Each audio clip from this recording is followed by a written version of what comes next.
I'm 65 years old and I decided to ride the entire Munda Biddi Trail, solo, self-supported.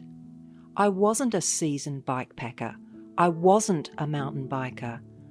I was a rail trail rider who decided to say yes to something big. I trained the best way I knew how. Gym work, local rides, forest fire roads, and a few rail trail shakedown trips to figure it all out. The Munda Biddi pushed me hard.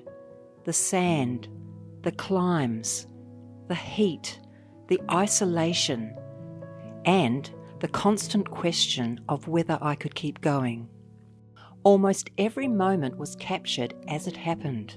My thoughts, my fears, my small wins, told from the saddle, one day at a time.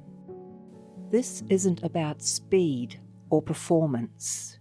It's about courage, persistence, and proving that adventure doesn't have an age limit. This is my Munda Biddi journey. Join me.